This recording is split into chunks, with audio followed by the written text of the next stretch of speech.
long, I will let you go ahead and take us off. Awesome. Super excited to be here. And thank you for everyone coming out. My goal with these webinars is to make it as practical and as useful as possible. I know people are taking time out of their working day to come and watch this, so definitely want to do practical strategies.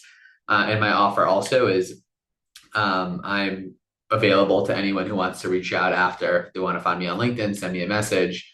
Happy to chat and keep the conversation going. I pulled up the presentation without my notes, so I'm feeling a little crazy today. I think I'm just gonna go through it without the notes, and I think it should hopefully be very valuable. Cool. So let's just do a little bit of an overview of what we're going to be covering. So first off, I'm just going to lay a little bit of the groundwork for what we're going to be going over. Then we're going to be talking about quick wins with social media promotions, then implementing viral loops for growth. Next, we're going to be talking about our referral program, then leveraging partnerships and collaborations, ads and paid methods, and then optimizing signups for conversion. And then the most important part is the Q&A. Some people like saving the Q&A for the end. I would love to, answer questions that are relevant as they come up in the modules, as long as it doesn't distract. And I don't know if I could see the chat, and maybe I could pull it up on a separate screen, but Tatiana, maybe if there's some relevant questions that come in, if you could just, unmute yourself and maybe dive in after I'm done, that would be cool. And I'll also just take a step back for a second, like, and make sure we know like why we're here, what we're going to be talking about. I think probably it was covered already, but I'll just give a little overview of myself. So my name is Alec Kremens. I'm based in Jerusalem, Israel, originally from New York. I manage partnerships at Beehive. Beehive is a large newsletter platform, started about 3 years ago and has grown pretty rapidly. We work with thousands and thousands of creators and businesses, help them start, scale, and monetize email newsletters. So, since joining Beehive about 10 months ago, I've spoken with hundreds of newsletters. I've started a newsletter myself, actually two of them now. One of them, a local newsletter that's grown to about 5,000 subscribers in around 5 months. So I have a lot of experience with actually scaling newsletters. And when I was speaking to Tatiana about like what would be the most valuable thing to present on, she was saying that a lot of people are interested in how do you actually grow email newsletters, right? We have people like Arnold Schwarzenegger on our platform who are extremely famous and have tons and tons of followers in the millions. And it's very easy for them to grow an email newsletter, or I shouldn't say very easy, but it is easier with that kind of fame and exposure. But the average Joe like myself, or maybe like you watching this, how can you actually utilize some of these tips and tricks to grow your newsletter? So that's what we'll be talking about. If anyone has more general questions about like why newsletter or newsletter trends or monetization, they could find me offline, or I'm happy to answer questions at the end. So I can't see the chat, but maybe throw some thumbs up, or just give me some feedback in the chat if everything sounds good. And let's go ahead and get started. I'm actually also, before we get started, I'm going to try to pull up the chat on a separate screen. Maybe then I could sort of interact and see what's coming in here. Give me a second. Let me see if we can find this here. Cool. I think I, nope, I don't have it, but it is. Oh, there we go. I see the chat now. Perfect. Perfect. I have the chat up on the screen. Thumbs up. Awesome. Let's go ahead and get started. So first off, we have to lay the groundwork for success. And in order to have a successful newsletter that grows very quickly, this sounds cliche, but it is so important that you have your unique voice, your specific niche, your brand. And I just want to hone in on this for a second, because we are in an age where there is literally an abundance of content out there. I mean, I have so many people who all they do is they just like take an idea, throw it into ChatGPT, have ChatGPT like work its magic, and then post that on LinkedIn or on Twitter. Right? Like, I'm sorry to say, it is very easy to do, and it is very cool to do, and maybe some people are successful, but the average person is not going to find any success like that or any growth like that. Right? Like, you need to have your unique voice besides just like what the general, chat GPTs and algorithms and everything are teaching you. And that's the same with voice and brand.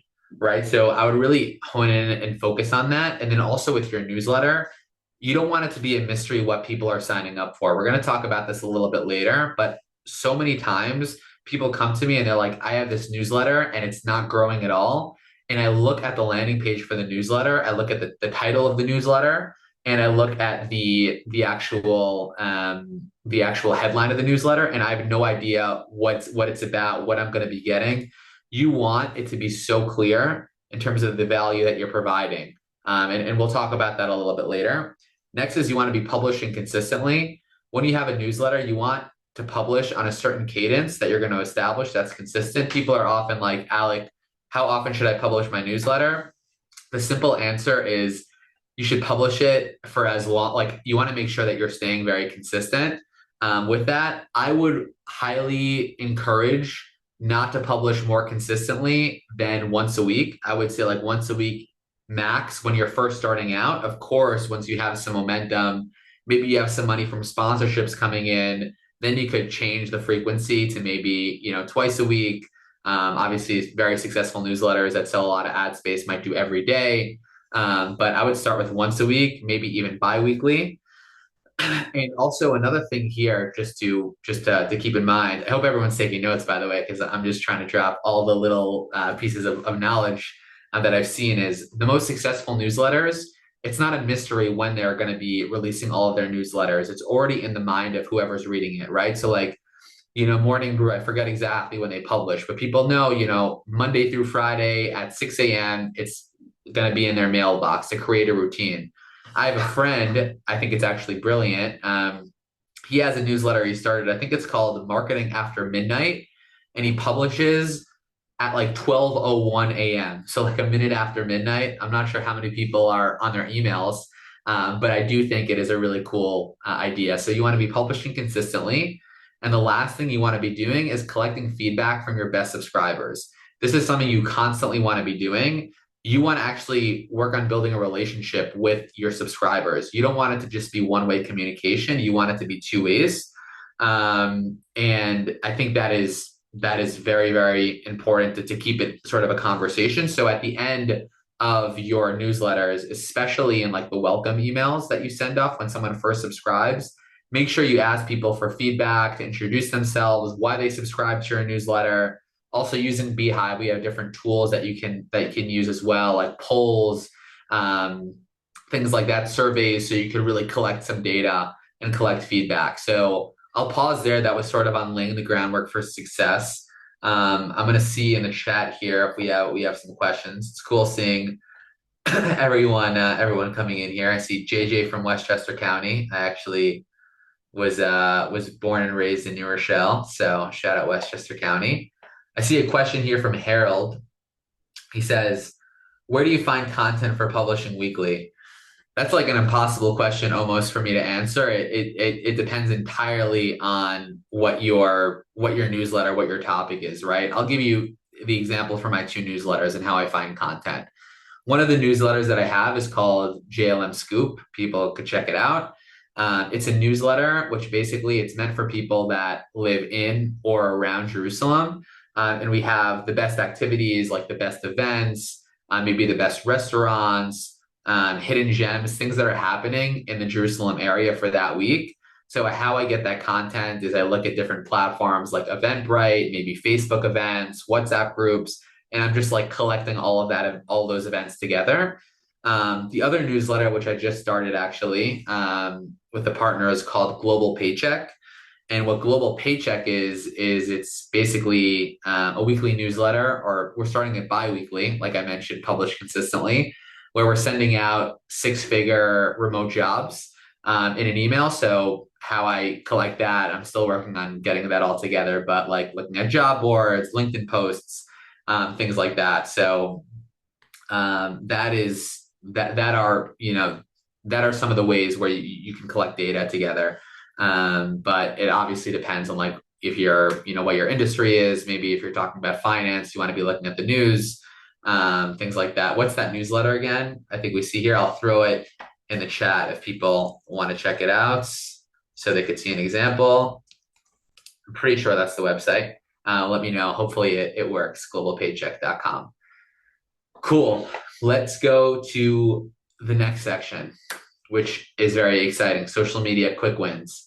So, social media, trust me, I'm very bullish on newsletters, and I think newsletters are the ultimate way to build an audience because you actually own that information, you own those emails, you own that data.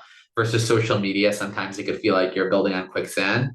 Just like a personal story, actually, I met with an influencer who was thinking of starting a newsletter, and he came to me like the day after the TikTok ban was announced, and he was petrified. I mean, he has 4 million followers on TikTok. Basically, built his whole career and fame on TikTok, and he realized like in one day, it could have been basically gone. So he realized he needed to diversify, but still, even with that, with all those risks, social media is incredibly important.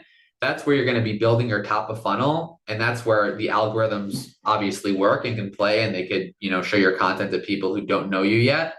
And that's where you want to be using this to really drive traffic to your email newsletter. So, right, funnel one is bringing people from social media or anywhere else for that matter to your newsletter. So let's talk about how to do this and then some best tips and tricks that I've discovered as well. Just a sip of water. And yeah, thanks for throwing that in the chat. I think sometimes you need the www with the full link there. So feel free to check that out as an example of a newsletter. If you wanna look for a six-figure remote job, feel free to subscribe. Okay, social media quick wins.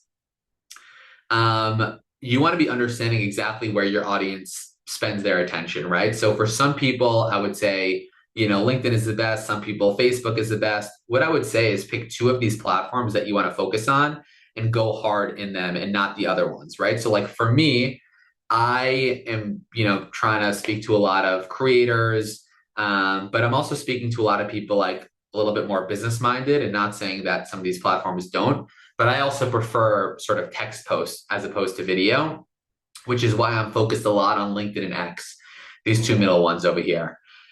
But it depends exactly like where your audience is hanging out, and that's where you want to be spending time. You want to be posting consistently on those platforms, and this is very important. You need to be using the native content formats, right? So you want like LinkedIn, for instance, we could give a whole masterclass on it, but like with LinkedIn, the picture should be edited a certain way. The hook matters a lot.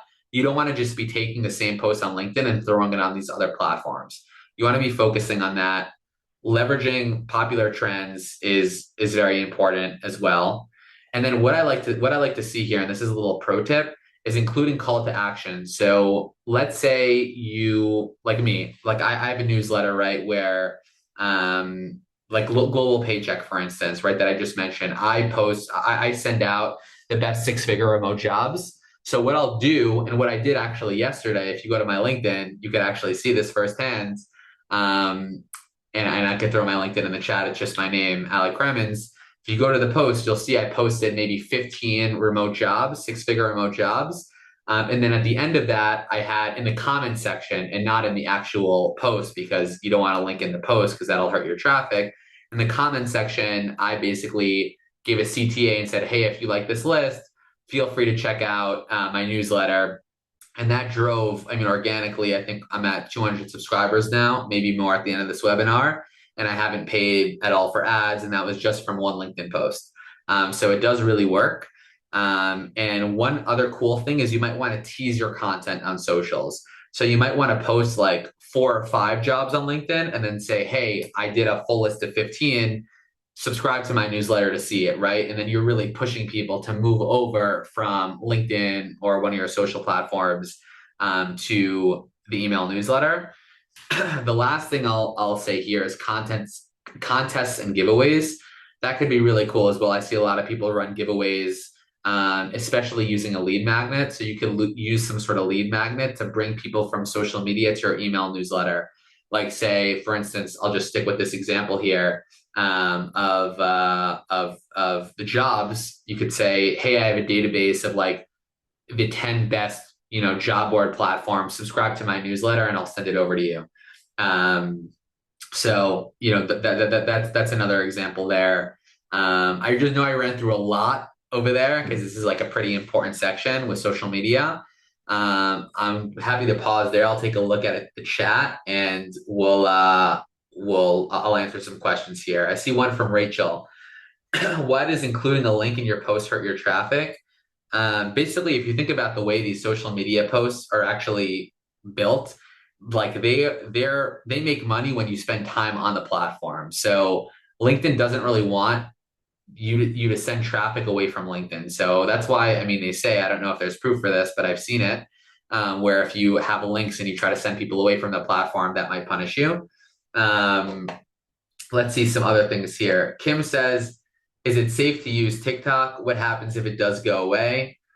Now, I'm not gonna get into politics here and whatever with TikTok and everything. That's each person's discretion, whether or not they deem it safe to use TikTok.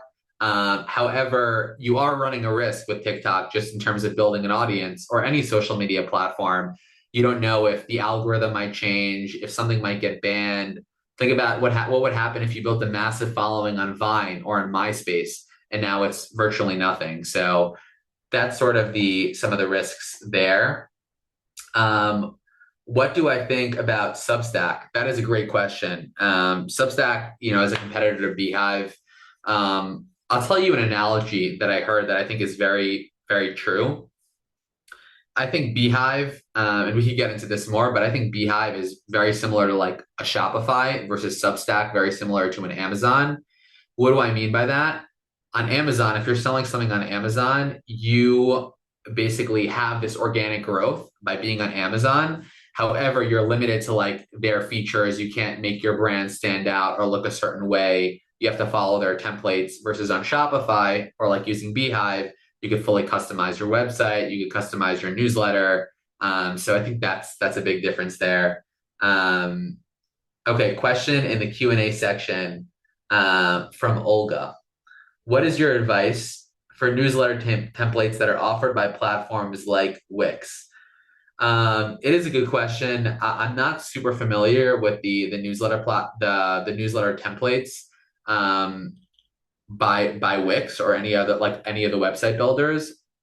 The one thing that you want to make sure of is that you're collecting emails, right? And then you're sending emails out that are engaging on a certain cadence, and that the deliverability is good. So I'm happy to take a look at Wix after, and we could chat more about that. I know a lot of the website builders have a great way to actually collect emails, but when it comes to actually sending emails, optimizing for copy, they're a little bit lackluster there, and that's why someone would use like a Beehive. Um, so, okay, it's great to hear, Samantha, that the Wix templates work for you. Happy to get more into it as well. But I think that was a lot of questions on social media. I'm happy to answer some more after as well. But we can go ahead here and talk about the next very exciting stage of this, which is implementing viral loops for growth.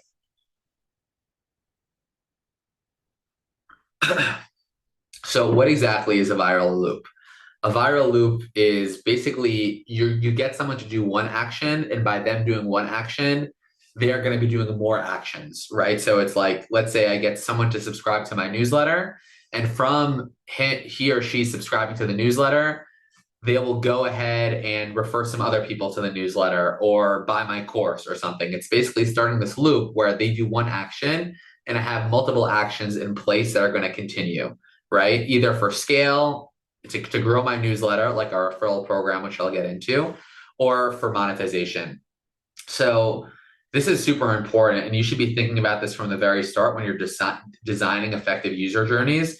You basically want to be incentivizing sharing at every single part of this journey, right? So if you go into some of the newsletters that I created, you'll see I make it very easy from the very start. I'm encouraging people like, if you have friends or know anyone who would benefit from this, please share it with them. All my social posts are like, the CTAs are like subscribe and then also share.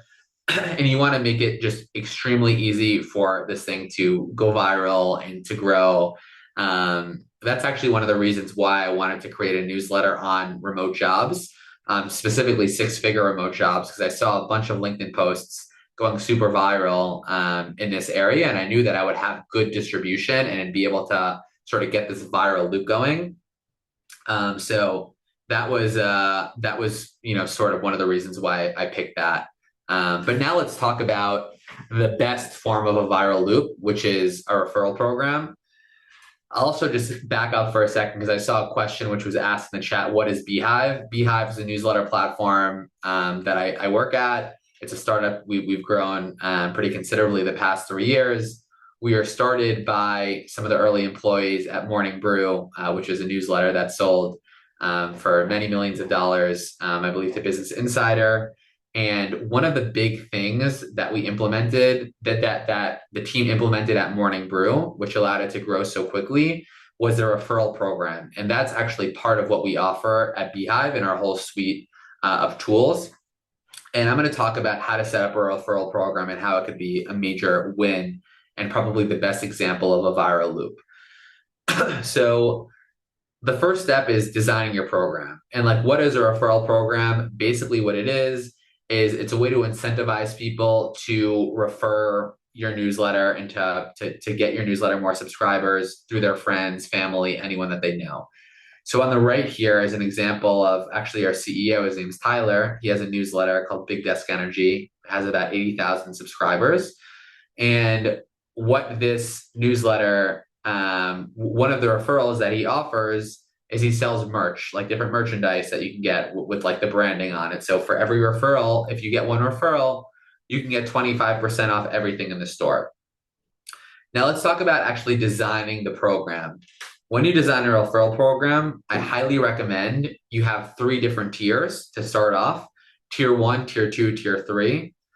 For tier 1, in terms of the reward structure, I would recommend you want anywhere from between 1 to 3 rewards, maybe even just one referral. I'm sorry, not rewards, referrals for like the first tier.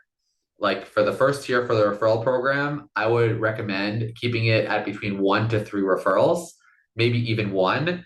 And that first referral, you want it to be something that is completely digital, something that you don't need to like actually send them a hat or send them something. I would highly recommend sending them some sort of PDF or document that's scalable. So what I have for my local newsletter, which is on the best things to do in Jerusalem, if someone has one referral, or I think it's 3 referrals actually, I send them a list that I handcrafted of the best and maybe most underrated restaurants in Jerusalem, right? So people are incentivized to get that. It could be a similar thing for whatever industry you're in. If someone wants to drop, a newsletter that they have, I can sort of, brainstorm what a referral program might look like for them. I'm happy to do that as a live thought exercise here. And the next stage should be maybe something along the lines of like 10 referrals, and then next you could build up to like 50 referrals, right? Getting bigger and bigger with those rewards. Tracking and reporting, you want to make sure you're tracking this. That's why Beehive makes it very easy. If you go like into your account, I can see the referral program. I can set it up. I can sort of track how much subscribers, how many subscribers are coming from referrals, the amount of referrals per a single subscriber. And then lastly, you want to be promoting the referral program, right? So like in all of my emails that I send out, I promote the program. It's very easy for them to just forward the email, get the rewards in the program. But it's definitely something major that you want to be incorporating into your newsletter. I'll pause there. I don't see anything in the chat. Hopefully it's still working correctly. Maybe people are just digesting all that information. If someone just wants to throw any message in the chat, just so I can make sure. Okay, we got a thumbs up from Tatiana. Thank you. The referral part is very interesting. Taking copious notes, amazing. I love to hear it. Yeah, the referral part is very interesting, and it's a game changer for a lot of people in terms of having that viral loop going. Something I definitely recommend. You want it. You definitely want to make sure you have it at like 500. At 500 subscribers, that's probably when I would have it, or earlier. How do you see leveraging referrals for B2B? The same way, I think for B2C, it depends on exactly what's, where in B2B is. But let's say I just spoke to a newsletter who has, it's basically a newsletter for like the best affiliate offers, and for people in the affiliate space, very much B2B. You can have like, as one of the referrals, as one of the giveaways, like here are the 10 trends that are happening now in like the affiliate space. You could do something that is, also B2B. That would be, you just have to think about like what would incentivize your end reader. But I know tons of newsletters that are doing this very successfully for B2B. So I think I'll pause there. Let's see if any more questions come in. Um, okay, Kenneth says, will this work for running a luxury mobile massage business? Um, I mean, bottom line is this will work for any business if you set it up the right way. So 100%. I mean, that's very easy to think of something, right? Like if someone, I mean, it's, are you asking, will a newsletter work? Which the answer is yes, or will a referral program work? Which the answer also is yes. In terms of like starting a newsletter for a luxury mobile massage business, there are a lot of ways that you can do that. Keep in touch with your current clients. Also, just have a newsletter maybe of like the best massage practices, things like that. I'm sure you'll find some successful examples online. And the one thing is you want to make sure you're probably targeting for like your area around you, because it sounds like you're probably going, if it's mobile massage businesses, you probably have a certain radius, so you can use Facebook ads to target, which I'll get into. And then yeah, in terms of the referral program, like of course if someone refers, has a referral, you can offer them some sort of discount. You could offer them maybe like the three best stretches to, before a massage to XYZ. I'm not exactly sure, but there are definitely many ways you can do that. So Frank is asking about Google Index on newsletter and email content.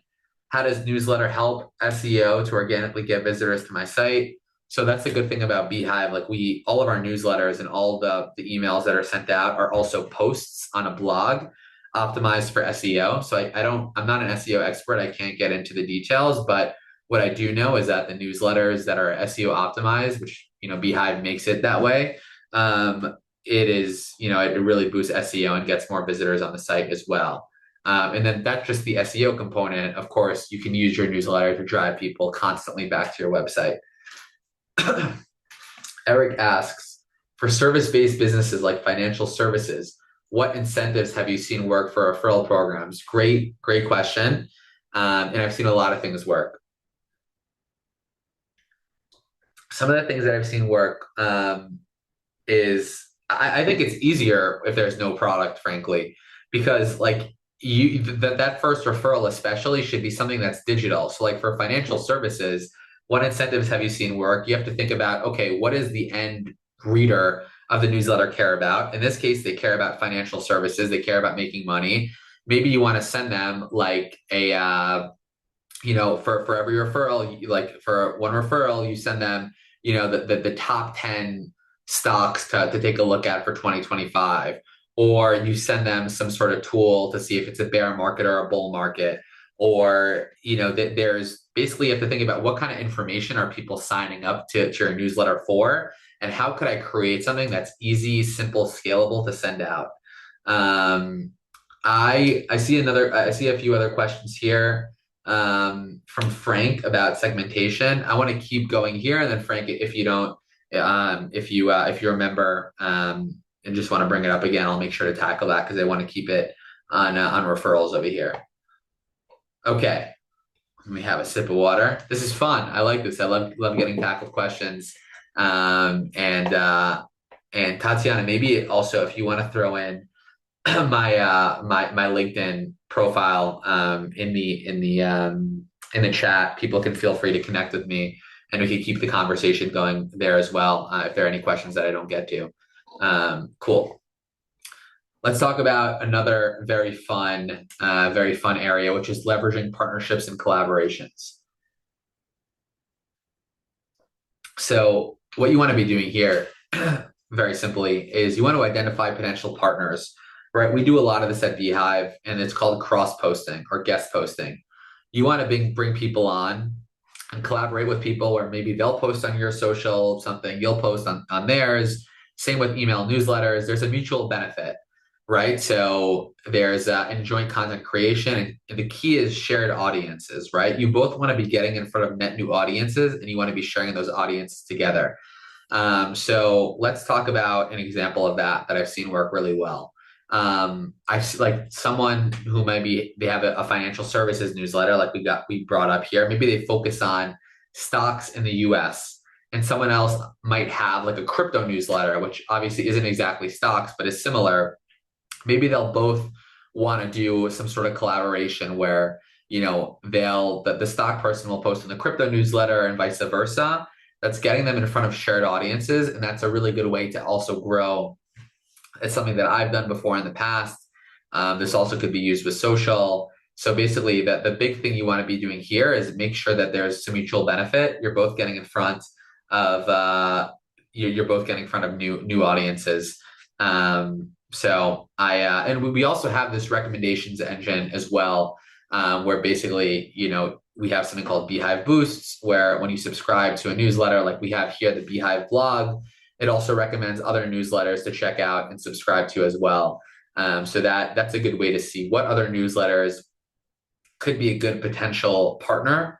Maybe they're all already getting some traffic from my type of audience. So I'm happy to pause there as well. That was sort of a fast module, but it's something that's very beneficial that I've seen work very well. So we'll see if we have a question or two here, and then we're getting close to the end here. But fear not, we're gonna have a fun Q&A.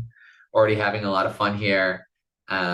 So let's see. We have we have a few questions here. Um, we have a few questions about the referral program, so maybe I'll keep going, and then we'll talk about the referral program. But let's get some more action in the chat here. Maybe throw a smiley face if you've learned something, or if you're learning something. If this is valuable, maybe throw some sort of smiley faces in the chat. There we go. That's what I like to see. That's what I like to see. Keep the smiley faces coming. Very nice. Very nice. Awesome. That makes you feel good. Gonna power through here. Here we go. Ads. Who doesn't like spending money, right? So I'm gonna talk about ads a little bit, and also in terms of like the newsletter that I mentioned that I started, JLM Scoop.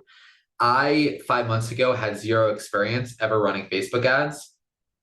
Zero experience. And I have been, and I'm not saying this to brag by any means. I'm just saying this to show you what's possible with newsletters. People talk about Facebook ads not being worth it anymore, high CPMs. I was able to drive subscribers to my newsletter for, at the very best, it was about 18 cents per subscriber. And the very worst was about $1, but on average it was 50 cents per subscriber, which is really great. I mean, I think in terms of like paying 50 cents per subscriber, I don't know any other industry where you're going to be paying less than $1 to get subscribers or customers. So social media ads and paid social isn't dead. There's Google ads, native advertising, paid sponsorships. For newsletters, if you're interested in growing your newsletter, the king there is still the Zuckerberg machine, whether you like it or not, and that's going to be Facebook ads. And what I've been doing, and this is for the more technical people maybe on this call, is actually Facebook lead ads, where I'm using a Facebook lead form to collect the email and then passing it through Zapier, where I'm actually putting it into my Beehive account. So I'm happy to jam more on that, but I have that sort of all automated and set up. The thing with your paid methods, and this is what's so important, two things. One, testing. You want to be constantly testing out different types of copy, different taglines, different creative. And the second thing is creative is king, right? Creative is very, very king. And that's what's going to matter most. The biggest thing here, like I mentioned before, you want people to know exactly what they're subscribing to and why they're subscribing. So like here, this is a picture from the creator spotlight, which is, discover why 150,000 content creators read Creator Spotlight to grow on Instagram. What creators with 10 to 100K followers know that you didn't know? Boom. Like it's all of a sudden like, okay, I know that I want to be a creator. This looks interesting to me. So like, and honestly, I would even be more straightforward than this. I didn't pick this example to go in here. things that I've done in the past for my newsletters, like I said, is basically just say like gets, like imagine this section, what creators with 10 to 100,000 followers know that you didn't. Instead, say like, struggling to find high paying remote jobs. Like I send out a weekly newsletter with the best six-figure remote jobs, or struggling to find fun events in Jerusalem. I do this basically problem solution method, right? Like, what is the problem that someone from your newsletter, like, well, what is the problem that would cause someone to subscribe to your newsletter? And what's the solution that you want to get them to have, right? Basic marketing 101. But I would make sure that's really communicated in your ads. Okay. We'll go to the last section here, power through, and then I'm happy to answer some of the questions here. Maybe talk about some specific newsletters that people have as well. So, optimizing the sign up experience for conversion. So, just some things to mention here. Analytics are very crucial. You want to make sure that you have very minimal fields, right? You don't want to give people a billion different places to go where they could drop off. Very simple. You have your title, you have your headline, enter email, done. Visually appealing, not too complicated. Social proof is great as well if you have some numbers here, right? Like obviously here we have, join 450,000 professionals, boom, we could tell they're legit. Another thing that I've done, like I just started a newsletter that I mentioned, Global Paycheck for remote work. I obviously don't have 450,000 subscribers, but what I do know is some of my friends who work at pretty awesome companies, like myself at Beehive, or maybe a friend at Ramp or Perplexity. I know that they're reading the newsletter. So if you go to the website, you'll see read by people at top employees at top startups like XYZ, right? So those are definitely some things in social proof that you can be doing. Analytics are crucial. One thing that I would highly recommend if your plan is to work with sponsors is you could have a post sign up subscriber survey where when someone fills out their information, they have a survey that pops up where you can collect valuable data, like where they're based, what's their gender, other things that might be valuable to an advertiser. And yeah, the last thing here, just to mention again, because I know I keep talking about it, but it's so important, and I see so many newsletters make this mistake. Keep it simple, compelling, and make sure people know exactly what they're going to get from you and when they're going to get it. The last thing that I'll mention here that the Neuron does a great job with, if you see on the right-hand side, they have subscribe and receive our free intro to ChatGPT video course with 47 lessons. So that's called a lead magnet to get someone to subscribe. And that is definitely something that I mentioned a few times and great to include. Oh, thank you. That was amazing. That was a lot of fun. Don't worry, I'm not going anywhere. I'm happy to answer some more questions.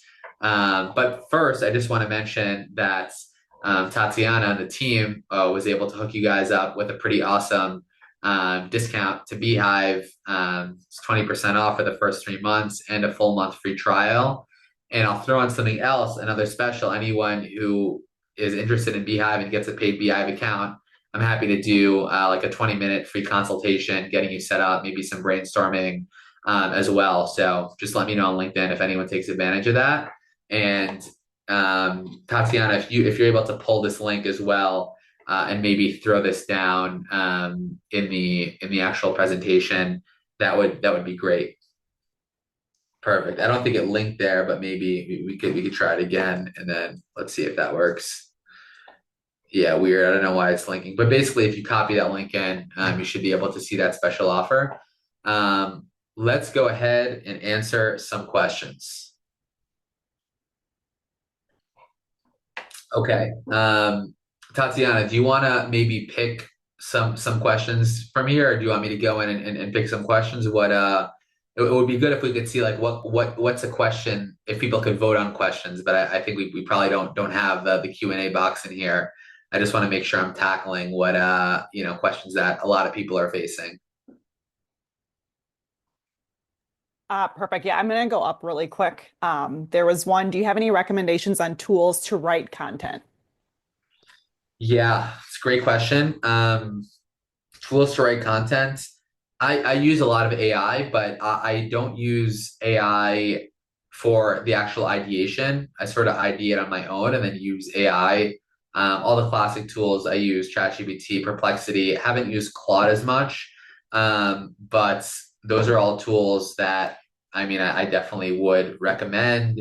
Also, Dan Koh, who's a creator, started a software called Cortex, which is supposed to help with ideation. I haven't checked it out, but we're actually doing a pretty big creator summit at Beehive with him tomorrow, which also will be an awesome event if people are interested in. But so Cortex could be a cool tool as well. But yeah, it's going to be a lot of just like playing around, making sure your content sounds very legitimate. The other thing that I've done with ChatGPT, for instance, and this is a whole other AI webinar, but I don't just use ChatGPT. I've created my own GPTs where I fed specific instructions in of like, this is how I want to create content. This is how I make my newsletters. This is how I make my LinkedIn posts. So it already knows how to format the content, what type of content to put in. So instead of using the generic AI, spend maybe an hour, really feed it the exact instructions that you want with the custom GPTs, and then you'll have basically like another employee that will work for you full time, but you don't need to pay. So, or maybe you pay the $20 a month or whatever it costs for the premium. Perfect. Cool. This next one is they're saying what if they're a small business owner and they're trying to do marketing with limited funds? What is the best basic marketing to focus on? Small business owner marketing with limited funds. Um, you could he or she provide some more information on like what industry they're in, because I think it depends on like what their industry is. If they're like a digital marketing agency, that's very different than like a laundromat, a summer camp. Okay, summer camp. Um, I guess you wanna be thinking about like where are your customers? The customers in this case are probably the parents, right, of these kids that are sending their kids to summer camp. Um, if it's a certain area that you're focused on, I think that what I would do is maybe um, run some Facebook ads to that area. Send those people into like a newsletter. But instead of your newsletter just talking about like your summer camp, maybe talk about like some things like around. I'll give you an example. Say I have we talked about Westchester, right? Because I'm from New Rochelle. Say like New Rochelle, which is a city in Westchester County, I have a summer camp there, right? I might want to create a newsletter all about like summer in New Rochelle, which is like all the best things, or summer in Westchester County, which is a newsletter dedicated to like summer in Westchester County. People don't know that like I have a summer camp and I'm going to be plugging my summer camp for every sponsorship, every ad, and everything there. Build up that newsletter subscriber base using Facebook ads. You could probably get around 10,000 subscribers for $5,000. Really great value. And then you have a free marketing channel to basically, blast all of these parents from this locality, from this location that are probably your ideal ICP. And that's probably a really great way to target your customers. And for a summer camp, it depends on how luxury or how expensive it is. It's probably pretty high ticket. You're probably going to make that money back pretty quickly. So maybe I should start a summer camp. That's actually a good idea. No problem, Samantha. Cool. There's a couple of questions about integrations with Beehive. One was, when will Beehive have a Meta API so we don't have to go through Zapier? And then the other one was, um, does Beehive integrate with web builder platforms like Wix? Yeah, sure. I'm gonna just stop the share now so I could see everyone. So yes, two really good questions. I'm happy to answer both. One, there's a whole integrations page on Beehive if you want to check out all the stuff that we offer. We have tons of integrations on Beehive. I'll actually drop the link here so people can see. As well as I'm pretty sure, if I'm not mistaken, that we have a Facebook, like a Meta lead thing, a Meta lead integration that's live now. If I'm not mistaken. So I don't think you need to go by Zapier. I'm just a little bit lazy, and I haven't taken it down yet because it's working, but I probably should. I'll double check on that though, because I just saw something that we're now live with with Meta. So I'm going to check into that. Cool. I think that was hopefully that answered that question. Yeah, sorry, I was Uh, looking for the unmute button. oh, no worries. Okay, let's see. Let's go to Alex here. Is there a good way to put a newsletter sign up link on a website front page?